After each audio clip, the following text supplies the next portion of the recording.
It's 3:30 now. And would you want me to stay on for a while so that others join? And Yes, sir. Yes, sir. For a few minutes. Okay, sure. If you don't Absolutely. mind, yeah, please. No, of course not. It is what. In fact, I want to be reachable to as many as possible. The more the merrier. Okay, so nice of you, sir. Yeah.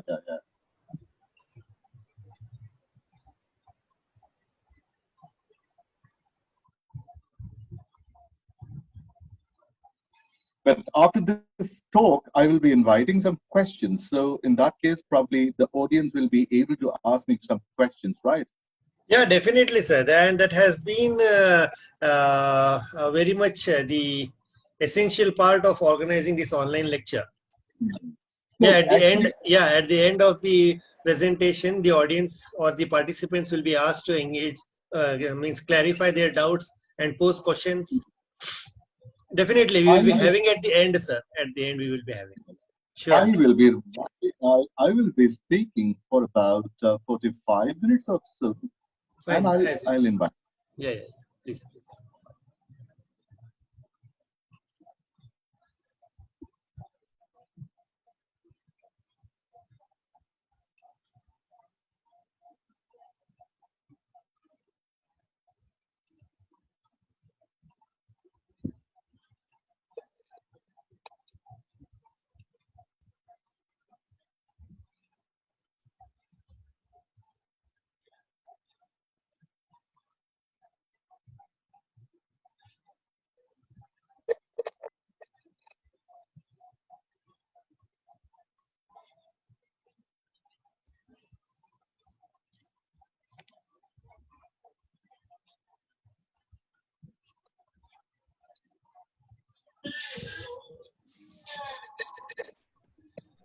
Sir, your friend Chandrakant Langre sir has joined us.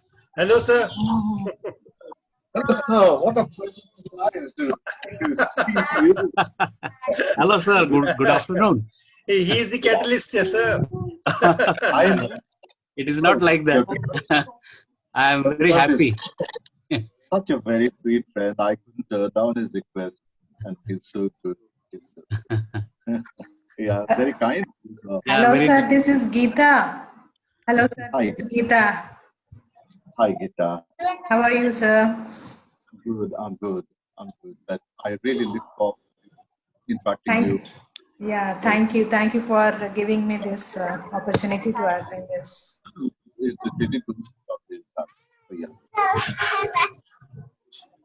Good afternoon, sir. This is Prakash. It's an opportunity to have you here, sir. Thank you. On this platform.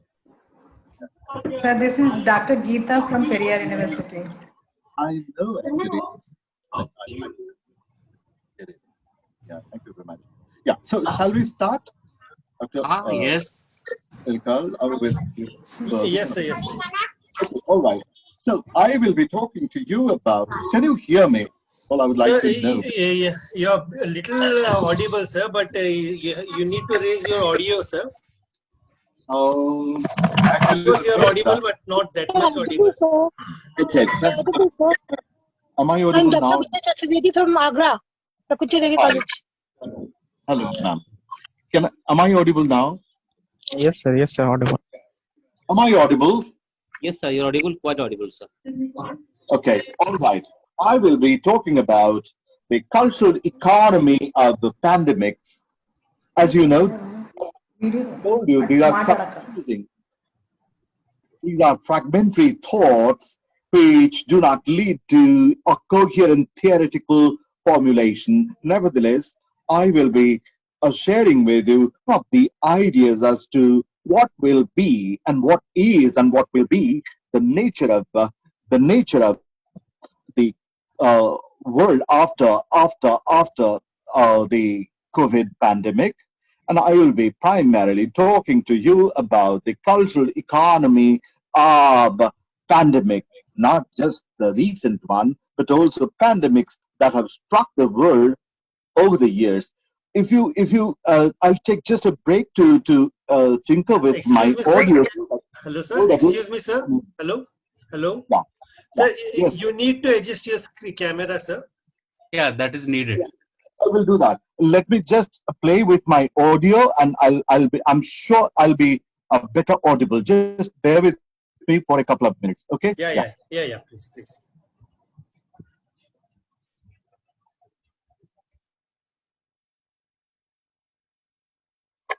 Chandrakant sir, say my hello to ma'am.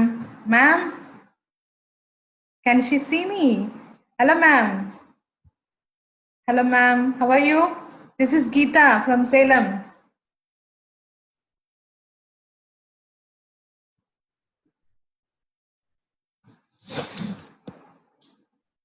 Hello. Hello, ma'am. How are you? I'm fine. What about you? Yeah, I'm doing well. Nice to see you. Oh, thank you. Okay. It's a very wonderful opportunity to meet again online. Yes, sir. Yes, sir. Sure.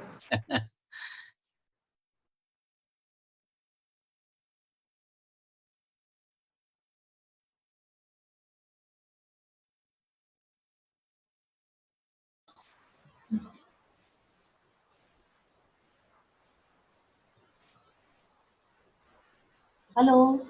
Good afternoon, everybody. I am Dr. Rajeshi Varvekar. Hello. Hello, Hello, ma'am. madam. Yeah. Welcome, ma'am. Welcome. Only sir, I'm joining this lecture series. Yeah. Welcome, ma'am. Welcome. Sir, I'm speaking from Agra. This sir is my colleague. I'm Dr. Gunjan Chaturvedi Hello, from can you Agra. hear me now? Yes, sir. Hello, everybody. Yes, sir. Yeah. Hello. Hi, sir. Good Am I afternoon. audible now? Very much, Yes, sir. sir. You are. Yeah. Yes, sir. Oh, Yes, sir. okay. Yeah, Great. just a minute, sir. I will Great. mute all. Yeah. I will mute all and then I will unmute you only. Yes, of course. Yeah, Of just a course. minute. Yeah.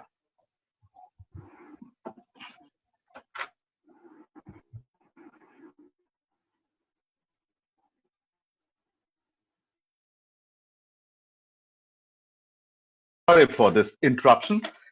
Am I audible? Am I Yes, audible? sir. You're audible, sir. Okay.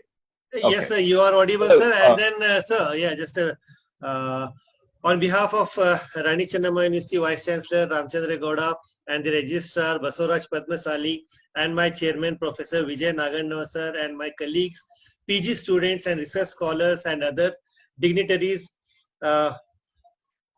dignitaries and participants in this virtual classroom, I welcome you. And over to you, Ashok Mohapatra, sir. Please. We are eager to hear you. okay.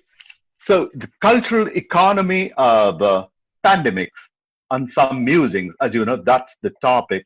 I told you that these are fragmentary thoughts which I would like to share with you. Having to reflect upon the cultural economy of pandemics, we need to separate pandemic diseases like Black Death or bubonic plague and cholera, Spanish flu, Asian flu, Hong Kong flu, swine flu, and the recent COVID-19 from the domains of virology or epidemiology or genetic sciences and relocate them in the domain of culture that affects human life in socio-economic terms. It is an interdisciplinary venture, and any kind of interdisciplinary episteme involves dislocation of a subject from its own knowledge domain and its relocation in other knowledge domain and alliance with other subjects insofar as the fate of human existence remains our focus. We need to understand culture not so much as a, a total way of life as material conditions of human life, embracing economy and society, not from uh, the perspective of social sciences with empirical models of study and statistical algorithms, but from the perspective of their representations in literary texts. Uh, Again, cultural economy to me is not the study of the economics of culture, such as production, sales, consumptions, and the distribution of culture as a commodity, or the cultural trends of investment in capital market, but a complex system of symbolic exchange of values and affects, where the cost of quarantine, social distance, displacement, abstinence, etc., produced during the times of extraordinary crisis caused by a pandemic. And in the occurrence of a pandemic, the values and affects are laden with investments of corporeal love as well as fear.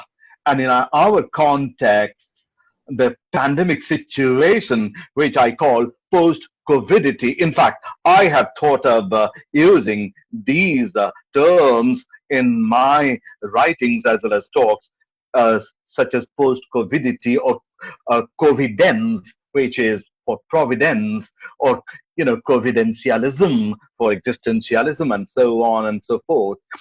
And I define post-covidity as an ontological state of subjectivity, which is all about being incarcerated, being enclosed, being imprisoned, and closed in upon oneself.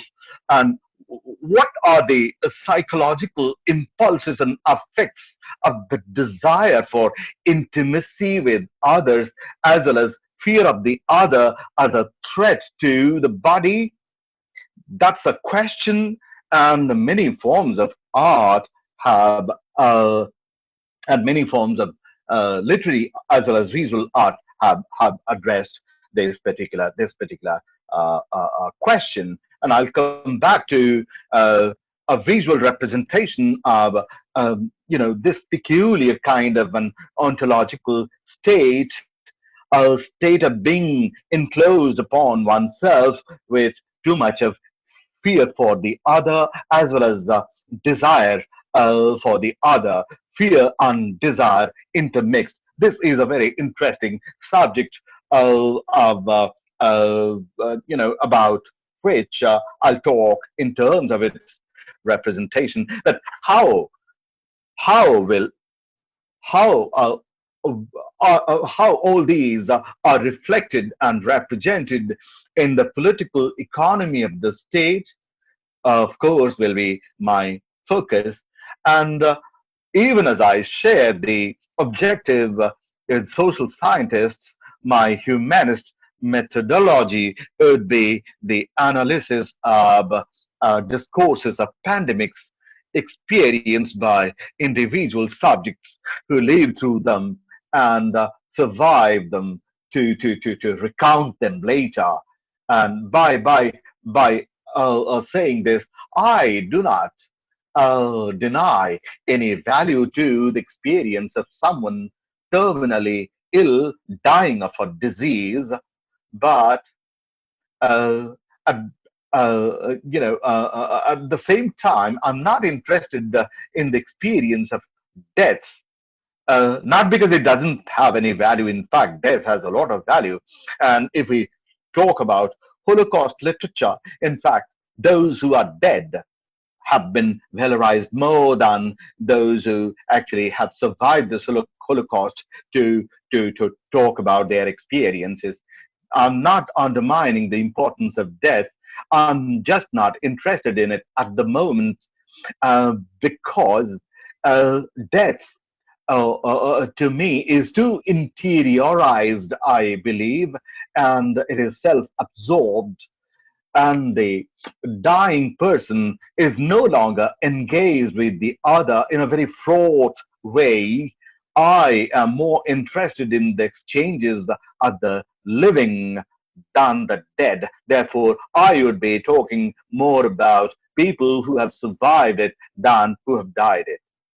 Now, since this lecture has little scope to discuss texts and their discursive modes at length, I will only mention written and visual texts in passing and I will focus on the representation of suffering as well as sufferance of the sequestered, quarantined, and self-inhibited, and tease out larger implications of one's dealing with others and inevitably getting embroiled with the interpersonal biopolitics of the state and the calculus of the political economy imperatives and improvisations by the state. Well, another methodological distinctiveness of my approach to the pandemic is an offshoot of discussion of texts, narratives, and documents uh, representing pandemic experience, and it's a mode of data archiving in terms of building up a repertoire of endemic or disease literature while retrieving old texts and narratives to interpret new ones. I believe the covidity, which I consider a very pathological cultural phenomenon, can be best understood when we look back to the accounts of any pandemic beginning from the age of Homer down to the contemporary age. Well, what I'm trying to say is that the archival account of pandemics can help us understand the contemporary pandemic and the nature of its crisis. What I want to say here is that we need a repertoire of endemic or disease literature, and by doing so, we can retrieve the old texts and narratives to interpret uh, not merely new narratives that would come, but also the contemporary crisis-ridden pandemic situation. My entire talk seems to be based on a very fundamental premise that these disease narratives or disease literature, in fact, do have great documentary value, and they function as social documents in a major way. Well, texts like Homer's Iliad or Giovanni Boccaccio's Decameron is a 14th century text, or Samuel Pepys's diaries from 1659 to 1669, a very gripping first-hand witness of not merely this Black Death or bubonic plague that struck uh, England, but also the Great Fire. He writes about all these important historical events from the first person point of view.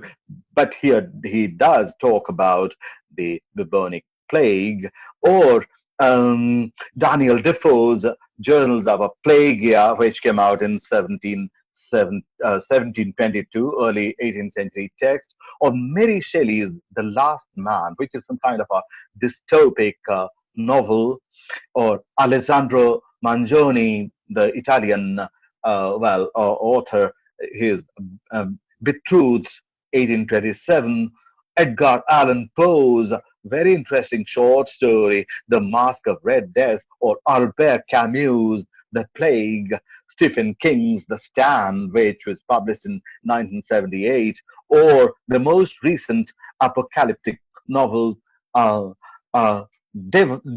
Mayer's Fever, which came out in 2016, or Ling Ma's Severance, which came out just a couple of years ago, 2018. These are but a small sample of a much larger body of narratives that serve as documentaries, commentaries, as well as imaginative recreation of the human situation, which may be at times dystopic or apocalyptic, and so on and so forth.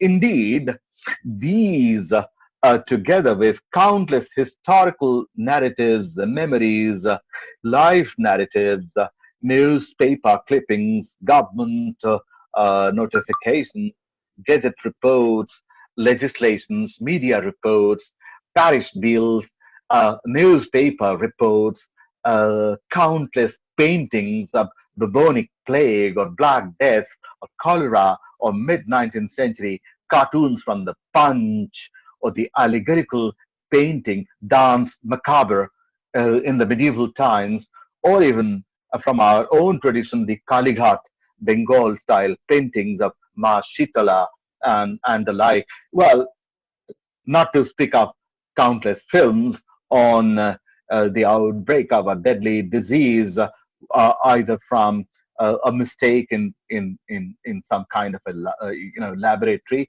and the calamitous consequences that it triggers. Of all these, in fact, are a huge corpus which can be used as archives, and that too repertoire archives. Well, if the archival epistemology is to interpret the present in terms of the past in order to estimate the uh, the, the the the nature of things to come, then there is a strong ground to interpret contemporary pandemic reality in terms of the accounts of the earlier ones in texts or I talked about just now. And in an introductory piece to Digital Humanities Quarterly, volume 10, number 4, 2016, in Escobar Varela argues out a case for the highly adaptable and transient digital archive that can be used as a repertoire rather than conventional archive for theater productions. He was talking about repertoire as a kind of archival uh, tool for theater productions. The digitized repertoire, he says, plays out an embodied memory of action and effect that are iterated in changed circumstances, releasing each time a new inflection of earlier meanings in an ongoing choreography of meaning. And here I want to make my key point. Well, to me, a pandemic is no less than a theatrical in its dimension, consisting in the outbreak, spread, fatalities, survival, absence, presence, incarceration, escape, separation, reunion, isolation, illegitimate concourse, and the enormously panoramic display of chaos, paranoia, anxiety, anger in the media. And it is so well played out, so well played out, so well played out, uh, well, so well played out in the public opticon, in the public culture, in the space of public culture, within various frames. Let's say we can think of the frames as the frame of family and community or state, with varying settings and props of home and market, a COVID hospital or a quarantine center, masks and disinfectants, together with very regulated kind of movements. Um, uh, uh, uh, uh, well, it is a veritable performance, and my long-winded analogy to call it a theatrical performance does not intend to undermine the seriousness of a pandemic or to trivialize human suffering. No, I don't wish to. I don't have that kind of an intention. I call it a performance because Peggy Plahan has famously argued that a performance becomes itself through its disappearance. This is very interesting. A performance, in fact, you know, uh, becomes itself. It becomes itself. It acquires form, a kind of ontology through its own disappearance, and that the records of a performance can never be equivalent to the performance itself. So, through its disappearance, a pandemic takes a definite shape in terms of its etiology, management, prevention, eradication, and the chilling memories of losses and traces of its images and inscriptions in public records. So, like a popular performance, it is, awkward in a public, as though it's a popular aria, awkward, and it is played all over again. And so it is. It comes back. It comes back.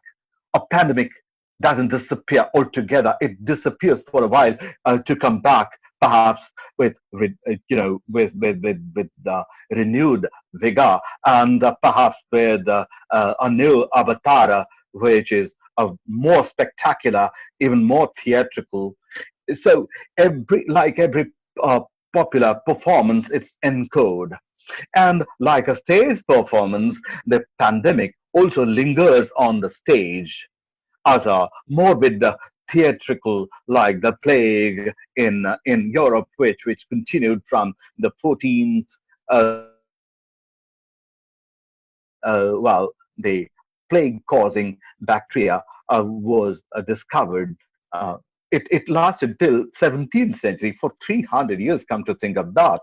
Well, we also thought that this COVID-19 pandemic will be over very soon, and our rhetoric was that we are going to fight and we are going to win. Even Queen Elizabeth, as you might recall, in one of the BBC programs, she spoke to the nation that it's a fight, and we're going to be victorious. But that rhetoric seems to have changed.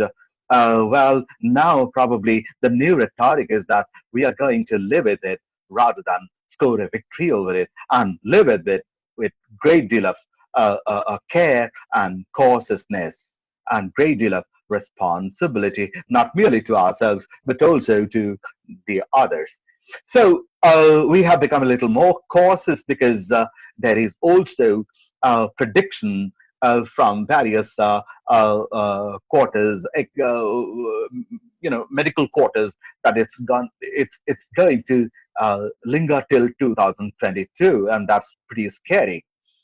And in fact, if looked closely, the entire pandemic history reveals that pandemic diseases have been different, but uh, these have taken humans by surprise, striking terror in them, overwhelming the state with their ferocity. A pandemic, whatever be it, whether the plague or cholera or tuberculosis or the current COVID-19 pandemic, challenges the state power over the subjects.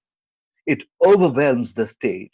It challenges the state's power over the subjects. It undermines the economy, and it unsettles the modes of governance until a proper prophylactic vaccine and therapeutic cure are invented. It continues to be a very fearsome, very menacing, a very sinister presence, and it spawns in the collective imagination of people very morbid mythologies of its origin and its sinister purpose and the devastating consequences it can give rise to. So it seems as if the same plot is repeated again and again with new characters, with the same themes. I'm still continuing the stage metaphor. You still working on, still continuing with my analogy between, well, a pandemic and a theater. So to continue with that kind of a metaphor, well, the same plot is repeated, as it were, with new characters only, but the same themes, some of which are, what are the themes? Well, the pandemic being thought as a divine scourge for the injustice of rulers, pandemic being imagined as a nemesis of a particular kind of economy, or power, or power structure. Well, very recently, Slavoj Zizek talked about, well, how the well-developed multinational capitalism and in the globalized circuit, in fact, has kind of uh, overreached itself, and this pandemic perhaps is the necessary sign of its collapse, and perhaps a new order will emerge with greater participation of the people, some kind of a communism, not the Stalinist kind of communism, but a better version of communism which will emerge. And that's how Slavoj Zizek looks at the, well, post-COVID world that's coming up. Well, and my point is that the pandemic has been variously imagined. It has been thought of as a divine scourge for injustice. Pandemic has been imagined as a nemesis of a particular economy and power structure. And pandemic thought of as a devastating consequence of the indifference and denial of the presence of the disease at the initial stage of the outbreak. One is reminded of uh,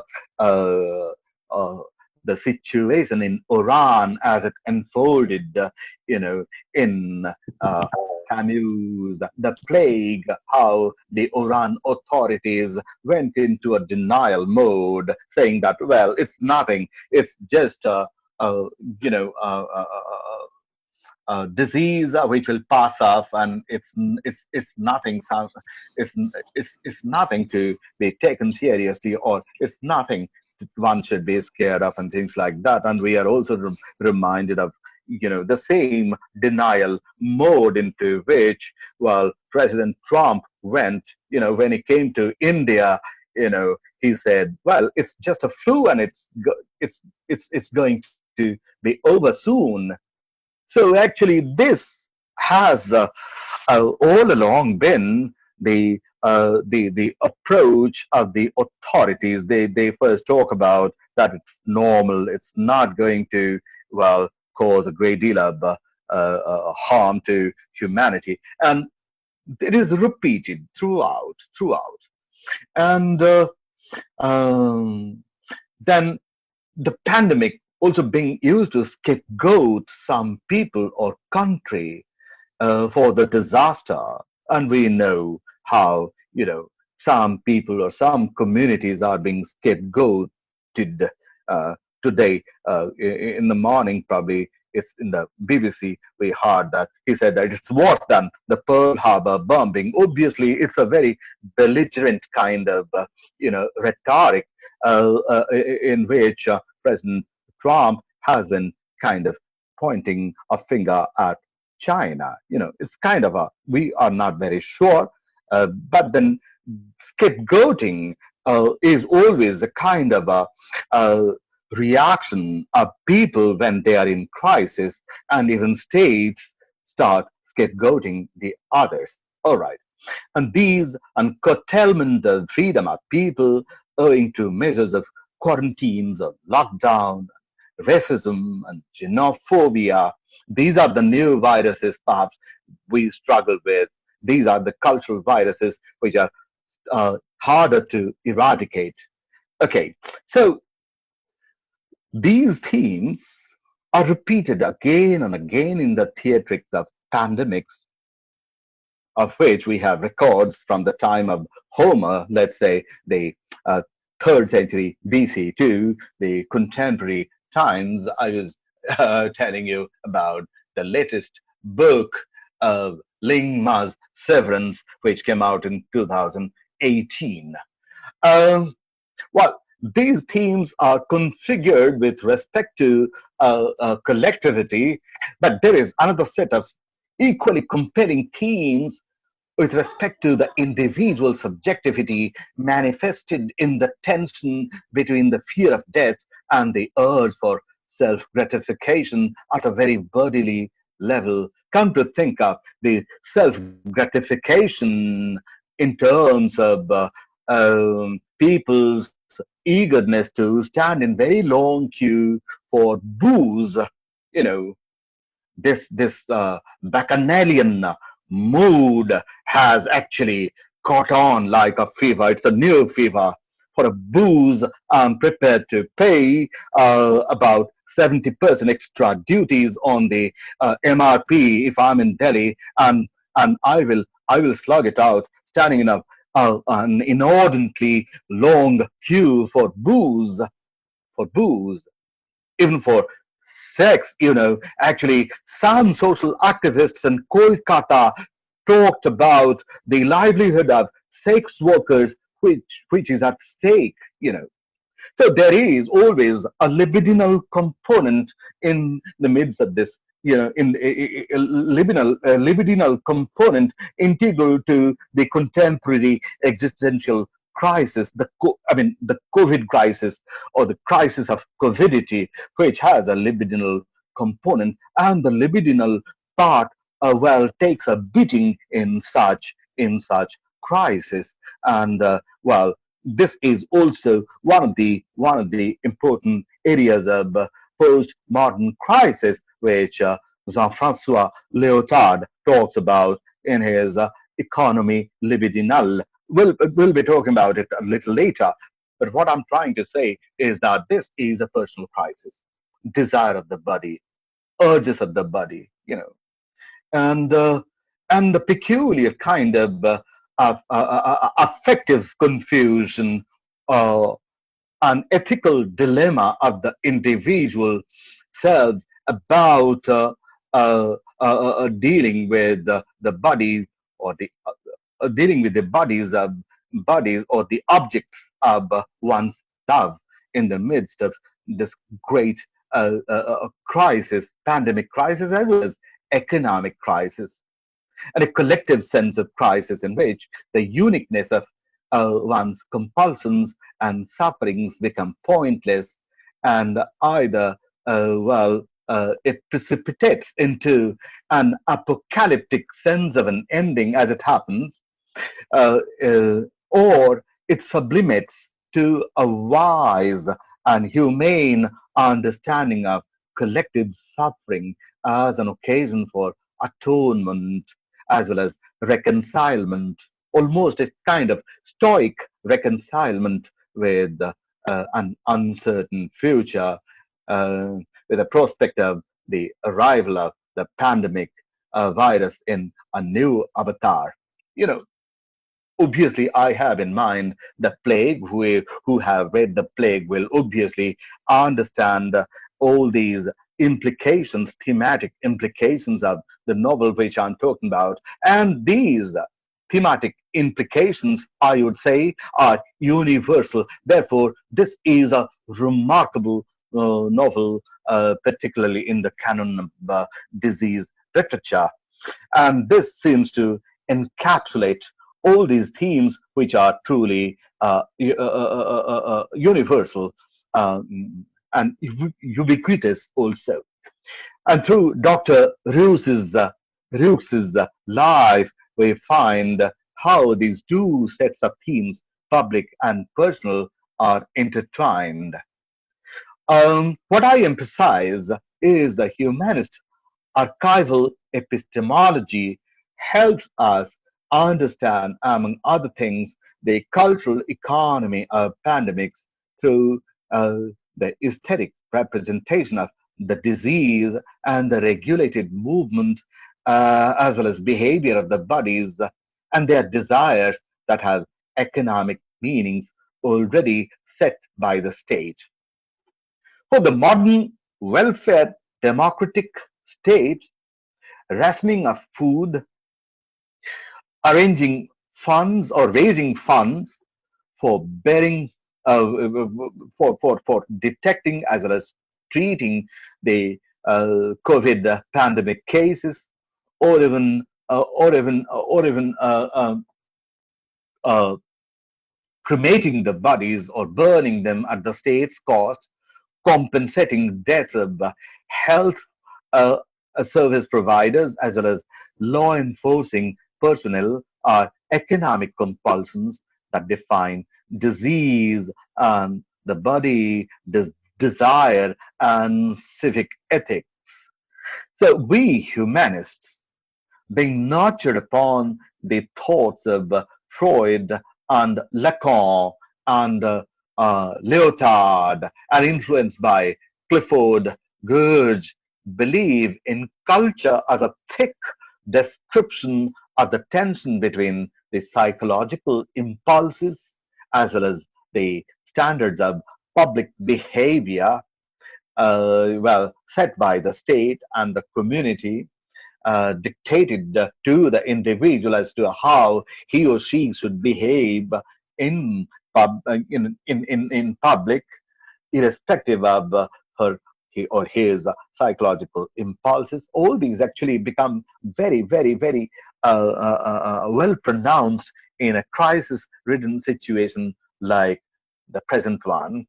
And also, we do understand the contradictions of the state, the ad hocist, improvised, bureaucratic rationality of the state, which at times, actually goes against the very grains of its constitution or its vision and mission. Therefore, we begin to understand the hiatus, the contradictions, the aporia, let's say, between between the practices and the policies. Look, I would say this aporia is very interesting. On the one hand, now it's said that people, quite a number of people, in fact, a appreciable number of people in India who might test positive and won't have the the symptoms of the disease. Well, on the one hand, it is very heartening, maybe because someone testing positive does have lot of resistivity to not to have those symptoms. That's something to be happy about. That's good news. But the bad news is that such people, being very high in number, could pose a threat to the others, and they might be a real headache for the state because it's very difficult to identify them. We do not have adequate number of uh, test kits, and there is a general advisory that unless you have those symptoms, do not come for any test. Even the app uh, actually says, I forget the app's title. What is that? Arogyam, or oh, I'm sorry, Arogya Setu. Even that app says you don't really have to go if you don't have these symptoms. But we know that in India, at least, there are quite a number of people who do not have such symptoms. Now, what do we do? What does the state do? Nobody knows, and uh, uh, answers are very hard to it's very difficult to find answers to these kinds of questions. So the state always has its ad hocist, uh, improvised bureaucratic rationality to deal with the crisis. And we humanists do understand the compulsions of the state because we uh, understand the aporia uh, well very well. Uh, we can think of all these better, perhaps, because we think through the tropes of diseases like tuberculosis or cancer or cholera to understand implications of their cultural economy. And we understand that a disease is culturally understood or culturally constructed, notwithstanding its physiological implications and therapeutics, in terms of how it is conceptualized or talked about or treated according to some institutional practices and responded to by the people and the state. The how and wherewithal of defining and classifying diseases and describing their clinical methods are part of the discourses and practices that Foucault has already explained to us in his The Birth of the Clinic, an archaeology of the archaeology of medical perception, 1963, and also his archaeology of knowledge, 1969. And indeed, throughout human history, discourses on diseases do not just reflect, but also arouse strange cultural attitudes towards the diseased with economic implications that have been historically produced by the state. Diseases have a tendency to be metaphorized, according to Susan Sontag, a brilliant book that she wrote in 1977, titled Illness as a Metaphor. And the farther a disease from scientific understanding, the greater is its metaphoric latitude and propensity. The more metaphorical a disease becomes, if very little understanding, scientific understanding of its origin and physiology or cure is available. We metaphorize it, we mythologize it, and so on and so forth. Take, for instance, the nomenclature of plague. Well, pestilence, vegetation, black death, and finally bubonic plague. These are the names actually that went into circulation for a pretty long time. And from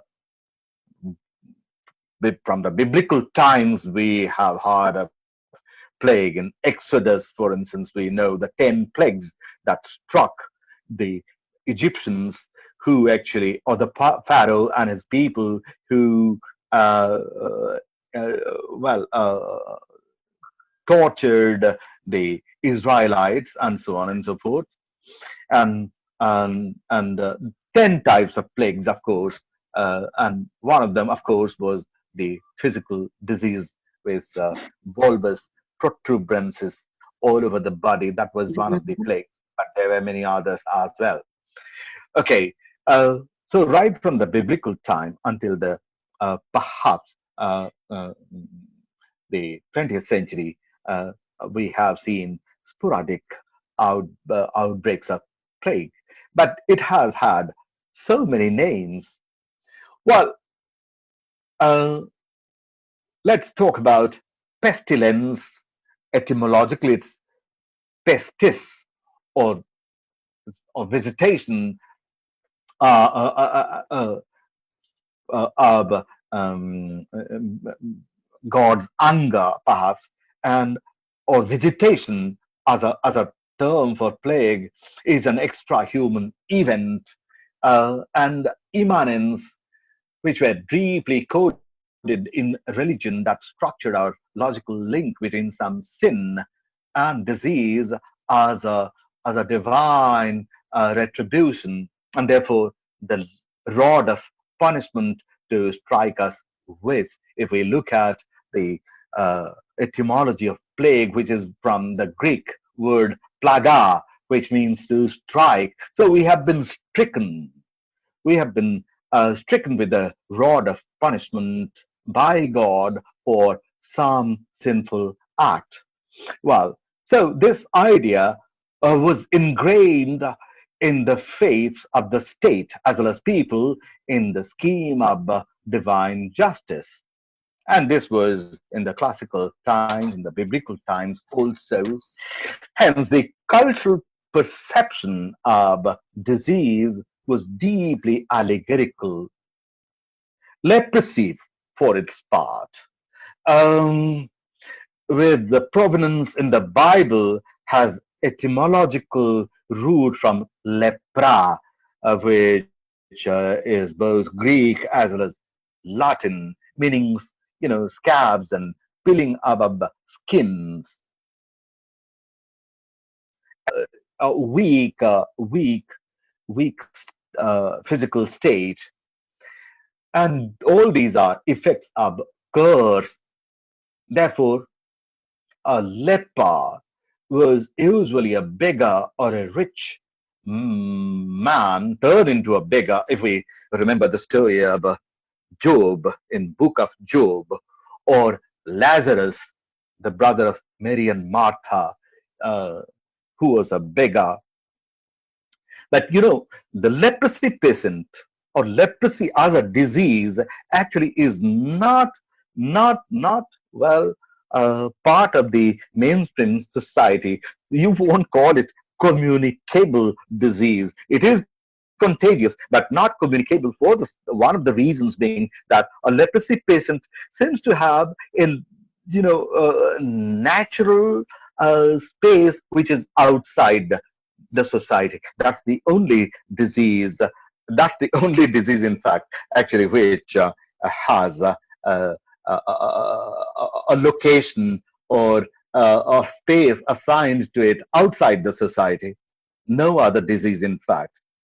Well, that's another issue. I'm not going to talk about that. But whole idea is that leper, usually a beggar or a rich man, actually is stricken with some sores, and he's supposed to need divine mercy to be restored to health and society.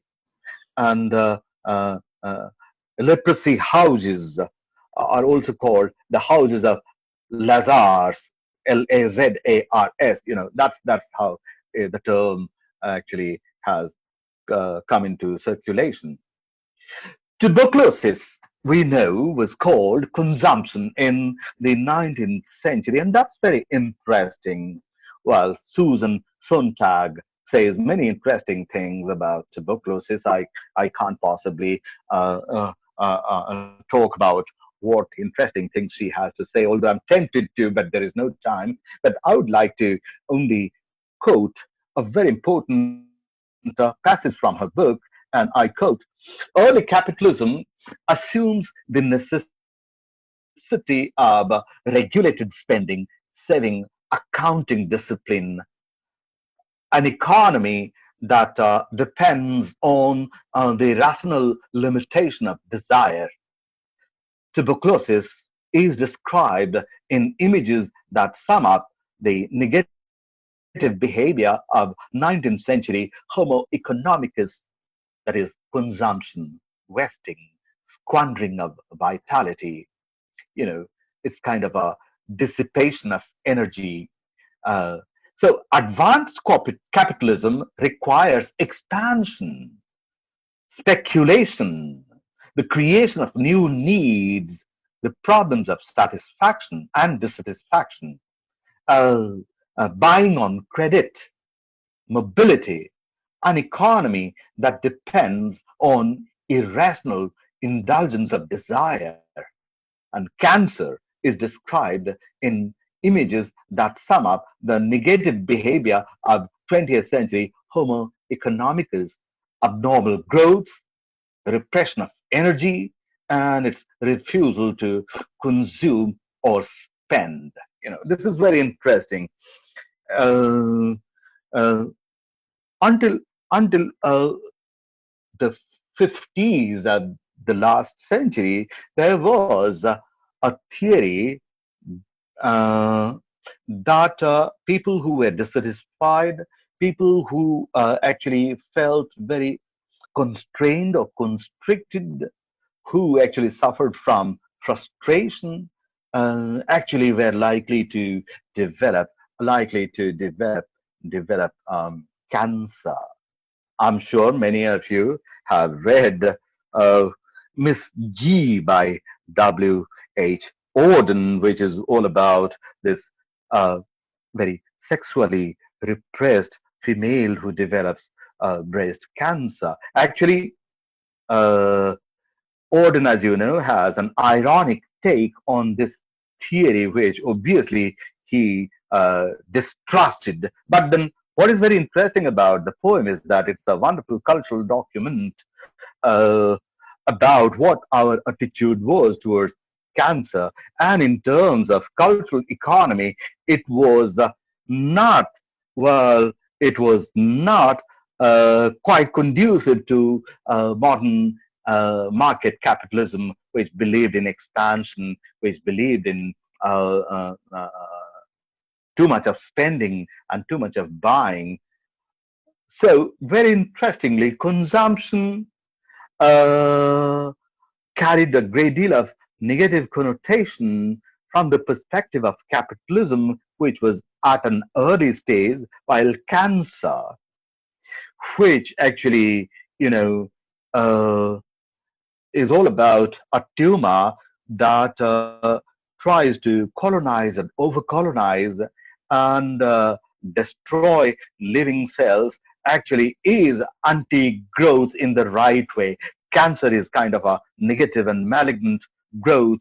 Therefore, it is not in the interest of the best form of capitalism, as people would say. Look at the very interesting, well, cultural attitude towards these diseases. Contagion, for instance, this is very interesting. The word contagion is also another word for plague or any pandemic that we can think of. Contagion as a substitute for infectious disease that might be later an epidemic or pandemic entered the disease vocabulary in the late medieval period and became popular in early modern period. And uh, it is called communicable disease. Uh, uh, and the old French contagion, directly from Latin uh, contagionem or contagio, its nominative form, which is all about touching and contact, often, well, always in a bad sense, in a pathological sense, a contact with something physically or morally unclean or contagion, all these, uh, uh, uh, etymological associations are very interesting. And here, this nomenclature of an epidemic through communication and its uses are inherent in in a new theory about disease that replaced the old theory. Now, disease is not so much a divine scourge or the rod of divine anger with which one is punished. Here, overseas trade and commerce leading to the navigation of people and the logistics of goods and cultural tradition of travels in the period of early modernity led to a new conceptualization of disease as a movable, phenomenon through the contract of movable humans who are diseased. Very interesting. Movement, therefore, becomes a trope, or movement, trafficking. These become the cultural tropes with, which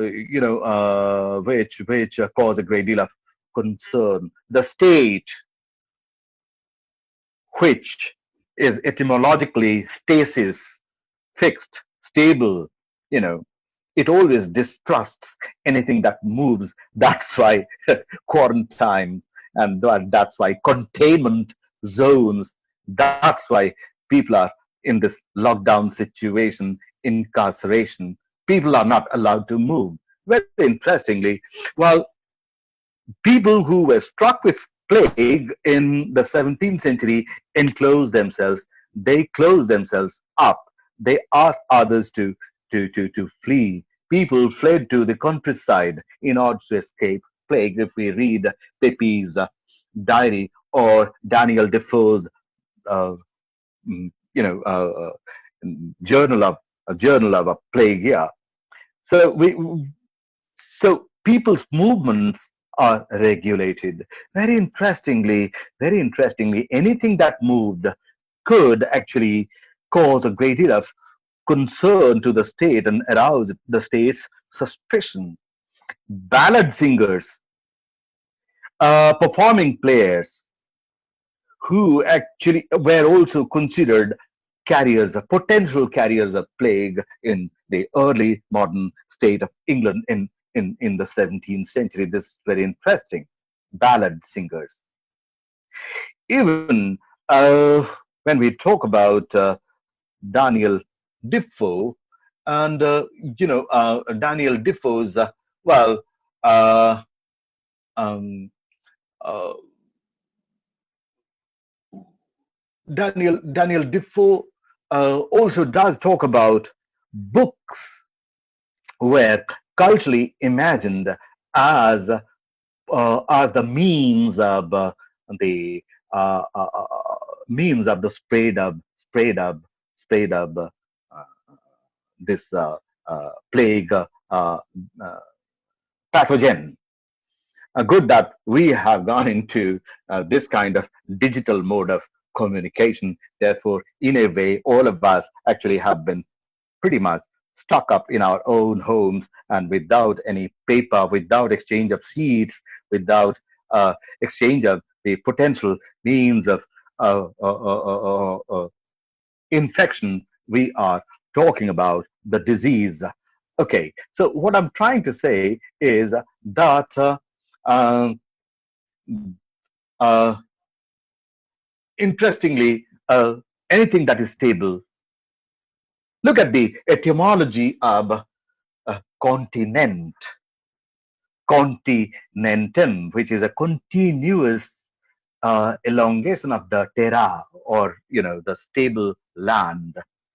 Whereas, what is the opposite of continent? One would say incontinent, and we know what incontinence is when you are not able to, control your, yeah, excretory system. You become incontinent. Old people are incontinent. So anything that is fluid, obviously has very disturbing pathological overtones, whereas something that is stable, static, firm, dry, obviously is safer. That's why continents are, well, livable places. Lots of people can live there safely, whereas the opposite of it is, well, incontinence. Anyway, so anything that moves is pathologically suspect, and therefore pathologization of quarantine took place, well, or quarantine as it is said. Okay, quarantine has nothing to do with how we understand the word now. Quarantine is all about it is uh, it is derived from the Italian word quarantem, 40 days, although we have been renewing our quarantine period 14 days. It's not 1-4, it's 40, because quarantine in Italian means 40 days. And this was a standard practice, particularly northern Genoa, where ships were required to be anchored at the quay for 40 days for for departure as well as arrival of people. So quarantine later, of course, was pathologized with the traffic of people all around, and therefore this new idea of disease through contagion, through human agency of communication, actually uh, uh, is a new theory which replaces the divine theory of scores or divine vengeance, and Later, of course, we find another theory, that is miasma theory. Well, it is contamination through air, because we had all these kinds of theories that were circulating in the air until, of course, we discovered the pathogens, microscopic substances. This became possible only towards the end of the 19th century. So the theory of pathogens and the genetic theories about the etiology, diagnosis, as well as prognosis of diseases, which are the latest phenomenon. And this is how we have traversed a long way. Apocalyptic visions have now been replaced by speculations about the future, from the post pandemic or post COVID world, and the nature of human life that depends on an elaborate urban planning involving logistics, productions of space for safe conviviality or social gatherings, commercial manufacturing, and even pedagogic activities. All these um, are to be accompanied by the new structures of surveillance of movable bodies or transferable goods as carriers of disease, new modes and protocols of dealing with strangers, aliens and others, and which mode of economy will produce these components of superstructure is anybody's guess.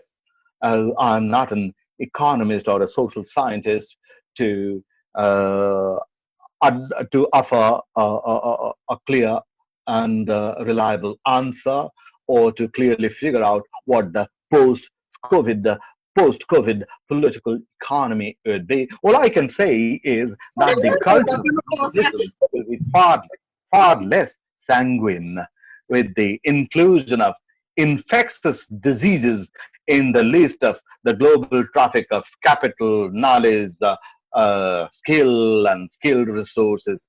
This will also be a kind of, item which we have to take into account. So the break in European Union, America's cavalier, dismissive attitude towards the world organizations like WHO or the World Bank, or the Paris Accord on environment, the culture of globality is already endangered, and the recent bout of belligerency, uh, and which is very racist and xenophobic in nature. Some countries and communities have been targeted, and many more countries and communities will be targeted. And the post COVID cultural and economic scenario will certainly be very troublesome. So this is how I look at it about the cultural economy. As I told you, that I really don't have a neat formulated theory, but then I'm thinking about it. And thank you for patiently hearing me out. Thank you.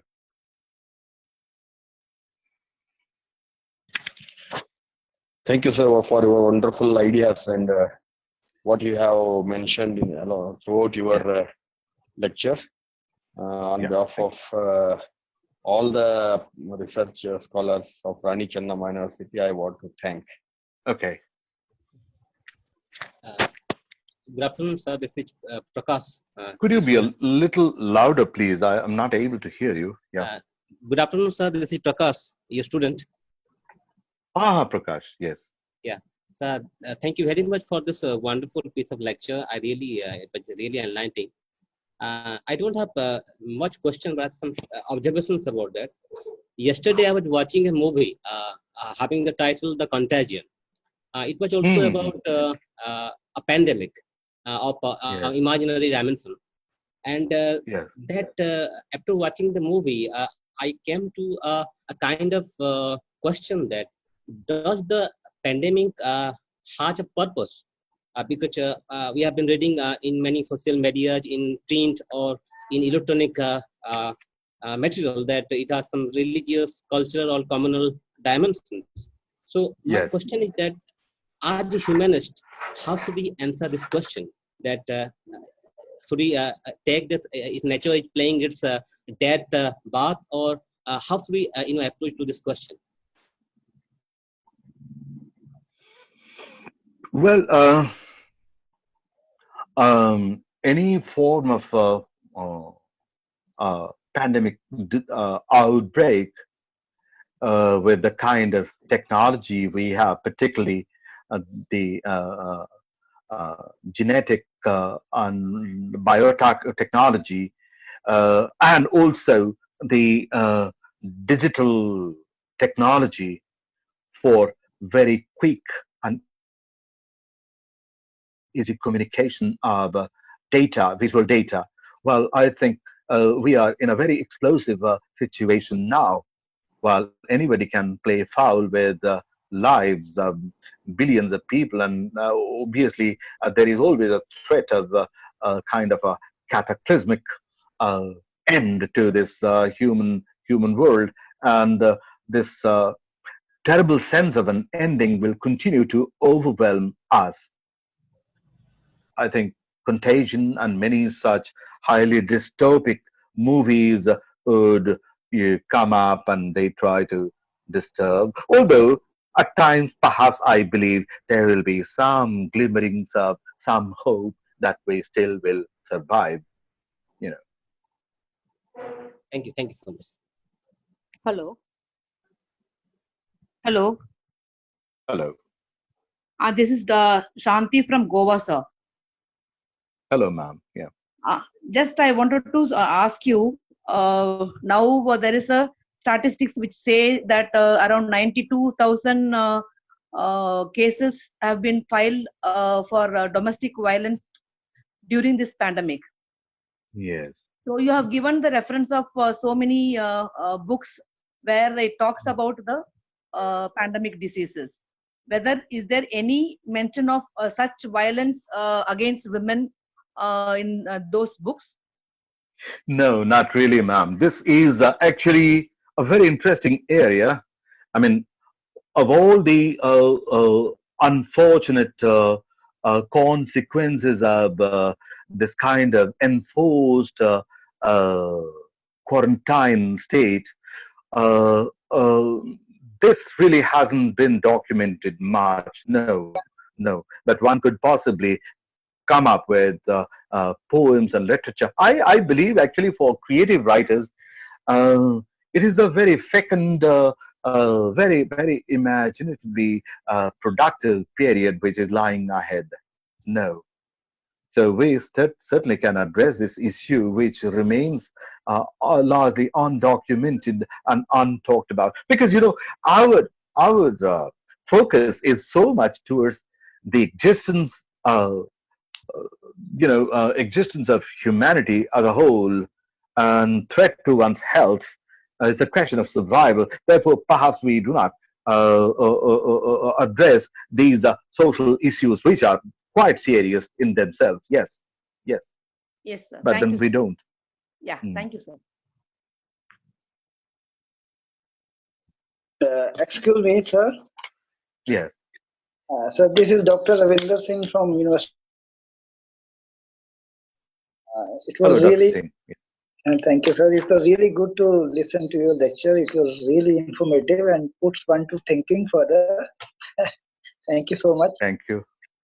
I was just wondering, how do you see the different states, particularly Indian state, grow into or change into or metamorphose into, given the present scenario of pandemic, which and of course along with that things like surveillance, democratic deficit, deglobalization, and biopolitics. How do you see state changing into? Will it be more? Will it grow stronger? And democratic values will lessen. How do you look at the Well, as future? I told you, if you ask Slavoj Zizek, Zizek could say perhaps it has a lot of potential for becoming organized or well knit in community terms. Although one has reasons to actually have doubts because the post-COVID situation obviously has already made a dent on any on the egalitarian prospect because it's very difficult. A egalitarian future will be harder to achieve in the post-COVID because some people have already become totally impoverished. I mean, come to think of the laborers and the migrant laborers and um, and countless stories of their their impoverishment, their penury, their suffering. They have nothing to eat. Their livelihood actually has gone. Although we academic, the salaried people are still comfortably ensconced within the salaried regime of the government, which is also thinking of you know uh, adopting pay cuts. Yeah, yeah. So, nevertheless, I guess the inequality which has already been there in our society and economy will be all the more pronounced. And having said that, I don't think there is a rosy picture of the society and economy to look forward to in terms of equality and equity and a kind of a egalitarian order. Right, sir. Thank you, Because sir. how to for instance how to think of enough space for people so that they can remain stable. Is quarantine possible in slums like Dharavi? There are countless slums all over India. How about them? Can we maintain social distance now? It has not been possible. So actually, the state knows its limitations, but then something is better than nothing. At least we should be aware and try to avoid, bumping into people. But we are such a huge, huge, huge population. You know, Right, sir. why is it that Thank some you. states, Bengal is facing a lot of problems because of limited space? Maybe because of overpopulation and Could be. resources. Exactly, and also very, very little resources at hand. Yes. Thank you, sir. Thank you so much. Hello, Thank you. My sir. Thank pleasure. you so much. This is Geeta. It's wonderful to listen to your talk. It's been very thought-provoking, very interesting, and it has given a lot of information about this pandemic. Can you Thank you very much. comment on Gaia theory of James Lovelock? Thank you very much. Okay. Yes. Yes. Thank you, sir. Thank you very much. Thank you, sir. Thank you. Thank you so much, sir. Hello, sir. Thank you. Thank you Yeah, so much for your lecture. yeah. Thank you. Sir, Thank you. I just want you to throw some light on Gaia theory and your I'm lecture. sorry. Gaia Which theory. theory? Gaia I'm theory. sorry. Gaia theory. Could you please spell it? James Lovelock's theory, Gaia theory. It's a Greek term, Gaia theory, which is from the perspective of nature, Uh, consciousness, the consciousness of nature. oh well, Gaia, Yeah, Gaia, right? yeah. The Greek goddess. Yes, sir. Oh, okay, okay. No, actually, I haven't thought about that. I really haven't thought about that. Well, people who do nature study and environment paths, they talk more about that. But I really haven't thought about it. So at the moment, I can't say anything intelligible or worthwhile about the Gaia theory. Okay. Okay. But anyway, your talk is very interesting and very informative. Thank you, ma'am. Thank you, sir. Thank you so much. Thank you. Sir, one more query. Yes. What would be the situation during the what I can say, the future COVID-19? It is not going to be the same. Even if, as you said, that even after 2021 or 22, it will remain. But the pre-corona and the post-corona, it's going to be entire change in the mindset of the people. Then the whole situation is going to change, and the space, as you said, the space is going to be very limited. Indeed. Yes. The social interaction will be limited. Exactly. So exactly. And not just that. What is very disturbing is that the fear of the other. Yeah. The fear of the other. Fear of the other will be even more. I mean, like, you are a woman and you know that you have the fear of the other, the unidentified stranger male in a lift, right? But this has an added dimension of fear, whether the other actually will be a carrier of a deadly virus which you contract from him. You know, I think the whole world is going to change. The perception. Absolutely, the whole world will be changing. No more hugging. Oh well, I think I forgot to show you something. Well, I will show you a very interesting painting. In fact, I forgot. Can you see this?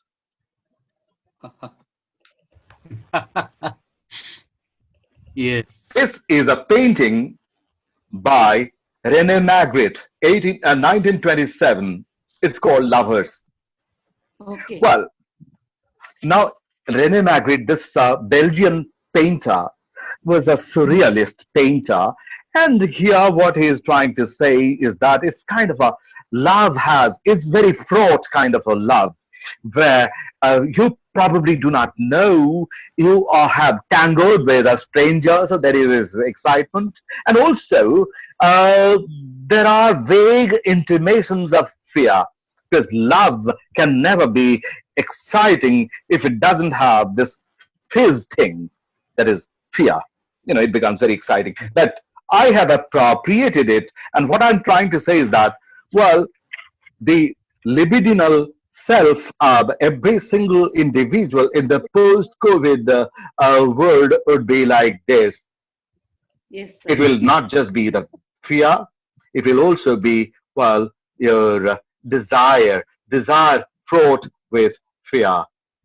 You fear for yourself, well, from being contaminated, although you cannot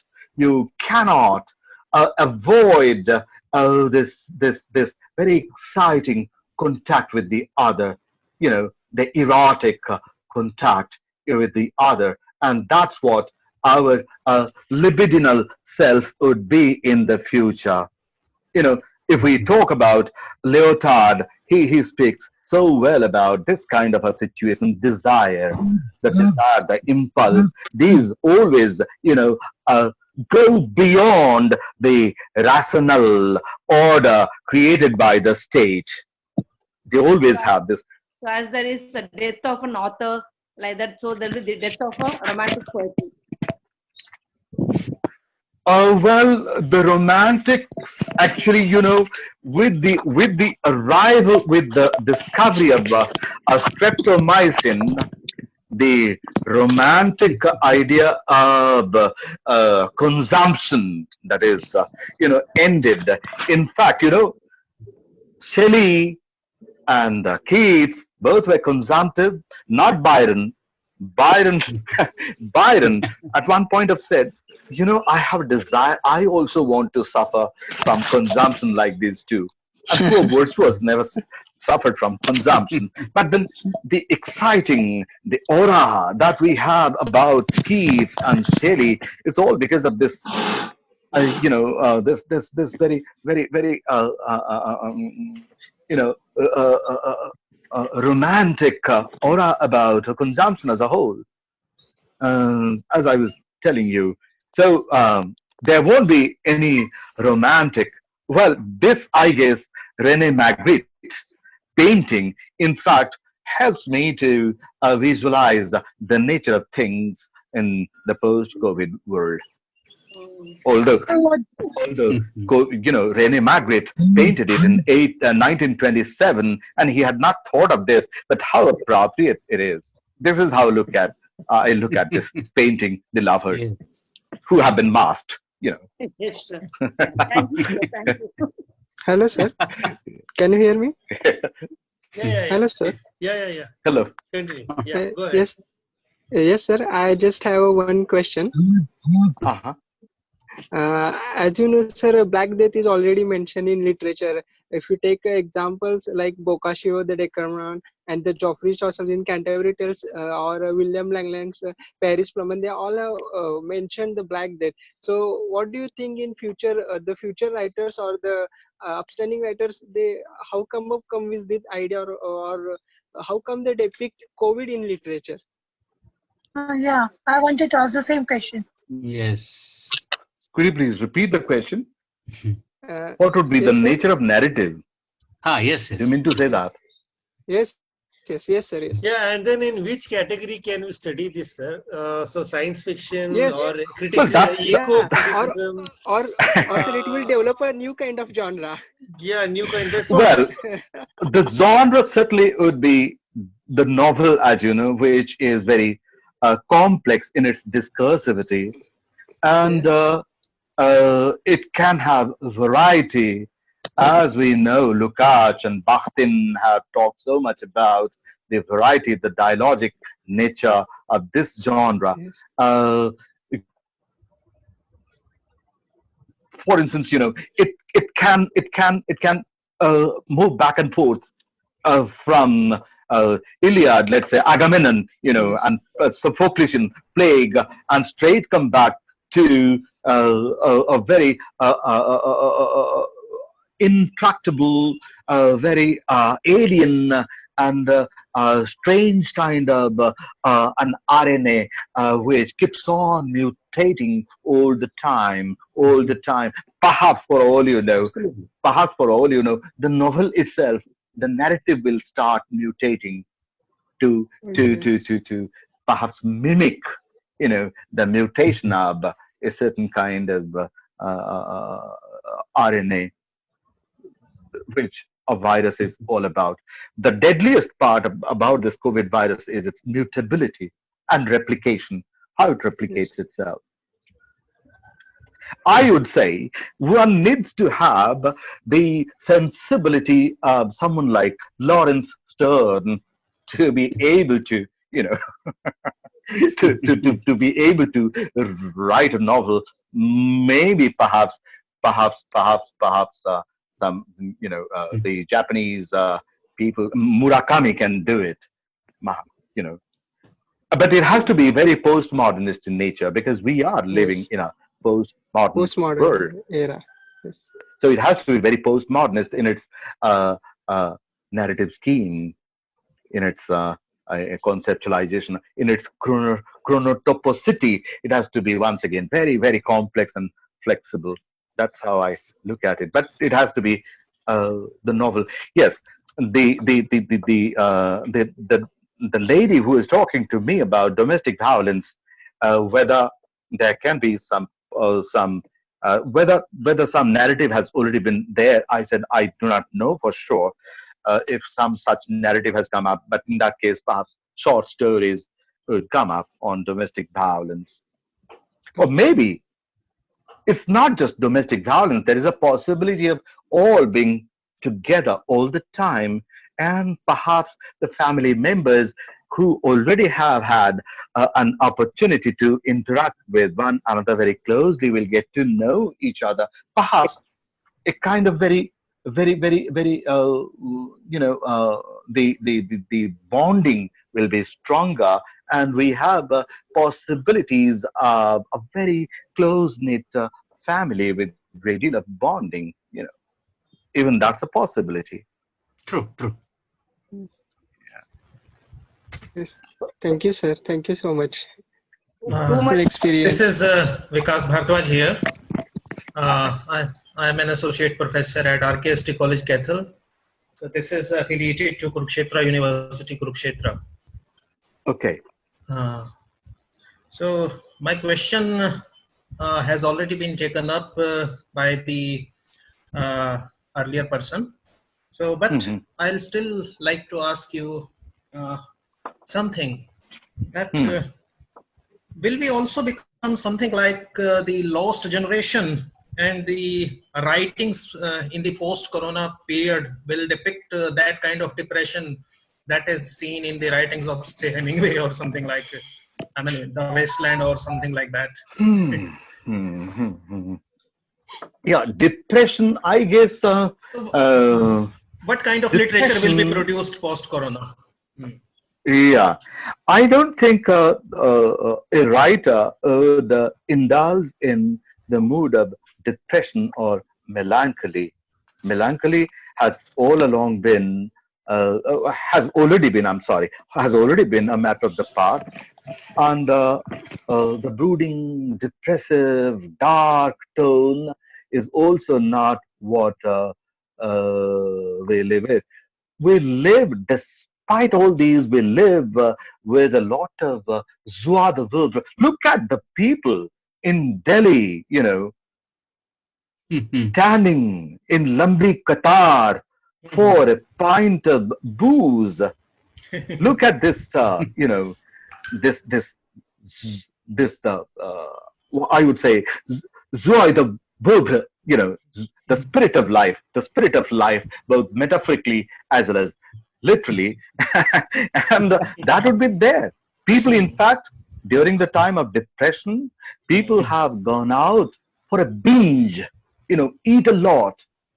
And if you have seen the movie, Life is Elsewhere, where if, where a father keeps telling the child that it's all a game that the people are playing. So we have our own defense mechanism to actually make merry when we know that it's all coming to an end. A kind of carpe diem spirit perhaps will catch on, and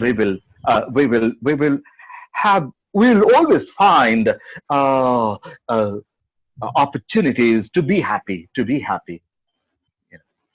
True. Sir, may I ask? I don't think there will be any room for depression or long brooding, sorrowful mood or a very dark kind of a tone that literature will have in future.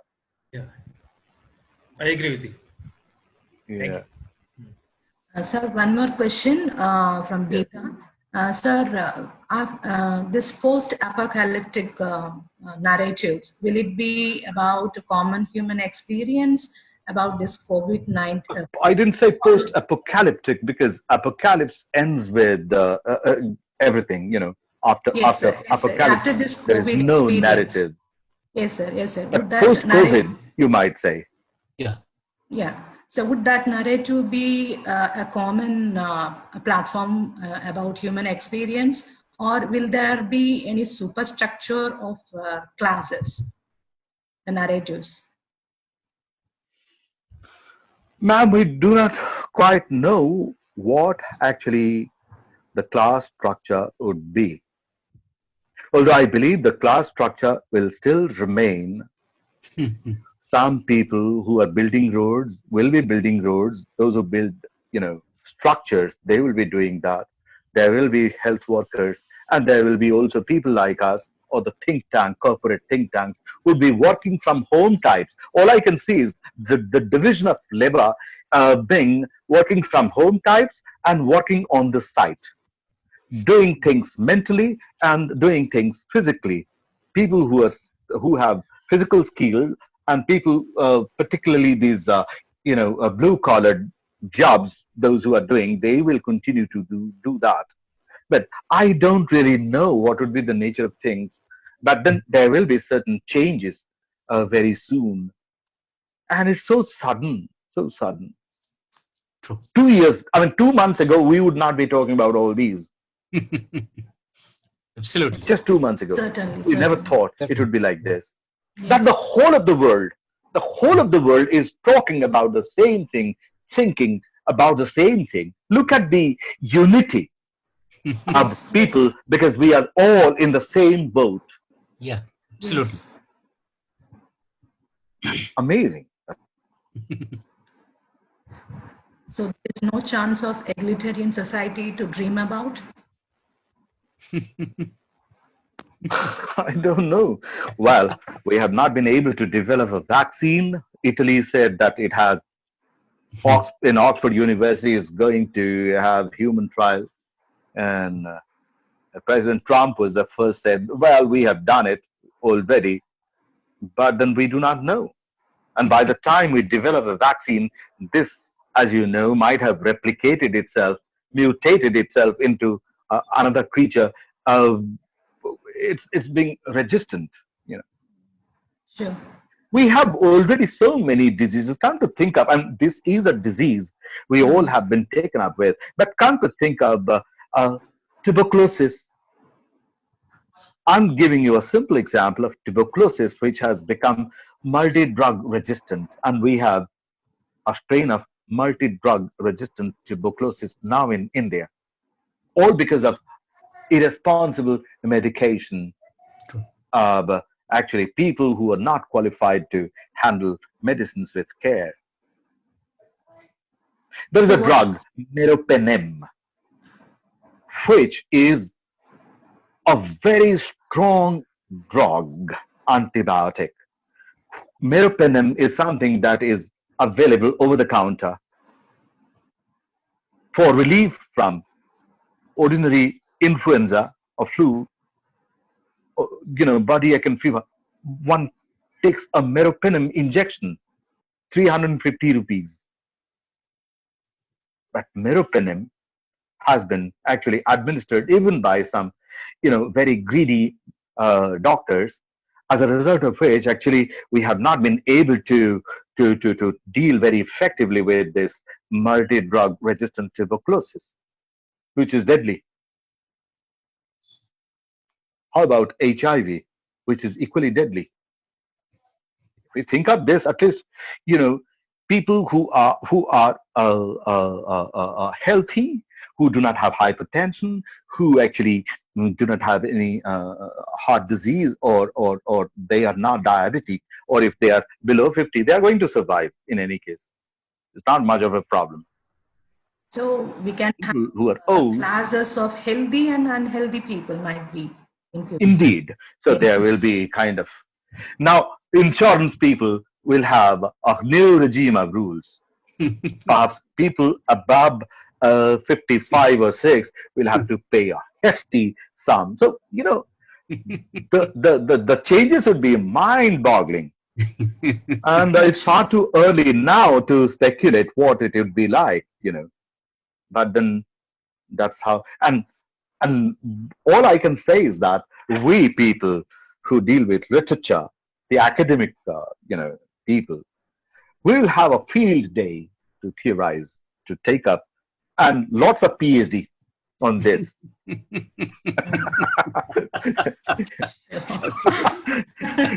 Lots of PhD topics. Because for a while we thought that we had run out. Everybody is talking about environment and ecology and feminism and domestic violence. Who forgets we have a lot more things to talk about? Disease, for instance.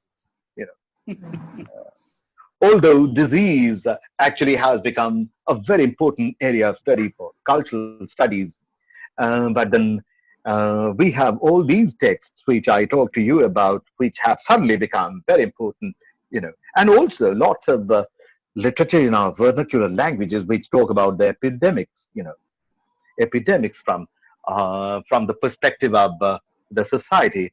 Epidemics actually entwined with some social problems. I can give you the example of Fakir Mohan Senapati, the Odia writer, and his short story Rebati.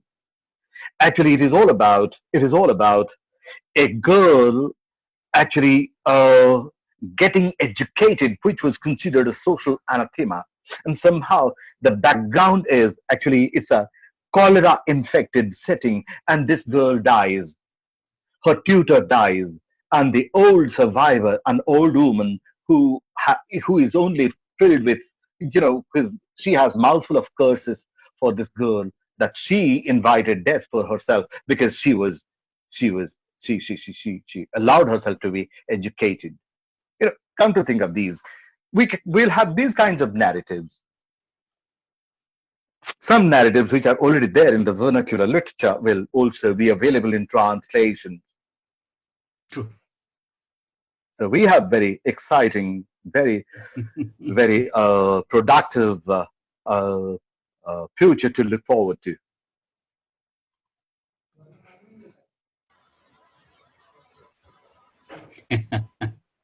Yeah.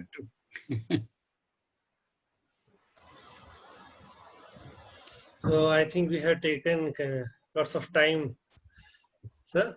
No, it was my pleasure interacting with let us put this the audience. session to rest. Yeah. Yeah. Thank you. Yeah, but it was Yes. Wonderful Thank you, speech. sir. And new Yes, sir. Thank you. Thank you so much, sir, insights. for a wonderful session. Yeah. Thank you very much. thank you, sir. Thank you so much, sir. Thank you so much, sir. It's a wonderful Thank you. topic. Bye. Thank you. Hello, bye. Thank you so much, sir. Thank you, sir. Thank you so much.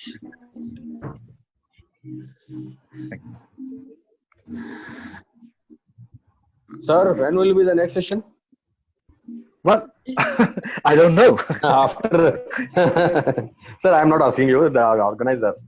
Yes, sir, I'm asking for us. Yeah, tomorrow Lakshmi Chandar madam from CFL, she will be engaging on Indian drama. At what time, sir? Yeah, at So 4 what time, p.m. sir? I will be sharing it on my Facebook account. Fine. Thank you. Okay, thank you. Share it on your Please do that. Facebook wall. Please Sure, do that. Yeah, Please yeah. do that, Okay, sir. sir. Please do. Thank Okay, you. Yeah, thank you. Thank you, sir. please, Thank you, sir. sir. Yeah, I will be very much. sharing on Thank my. you, sir. I would like to invite you to my university, sir. Please be the chairperson. You're talking to me? Yeah. I would Oh. like to invite you as a resource person to our university. Which university, ma'am? Periyar University, Tamil Yeah, please Nadu. Oh, introduce Periyar yourself. University. That's wonderful. Yeah, Yeah, please I introduce have yourself. been to many universities in Kerala, but not Periyar. I do invite you, sir. Okay, I've been to Kottayam, Mahatma Gandhi University, Okay. Trivandrum also, but never Okay. to Periyar. Okay, I really look forward to that. Thank you. you very Thank you, much. sir. Thank you, sir. Thank you, sir.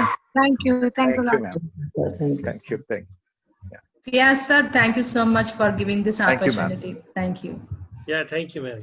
Thank you, sir. Thank you. Thank you, ma'am. Thank you, sir. Sorry, Thank you. will you share the details of the meeting tomorrow? Yes, ma'am. Yes, ma'am. I will do. Yeah, please mail me or call me. Okay, sir. Yeah, my email ID and phone number is there on the poster. Okay. Okay, sir. Thank you.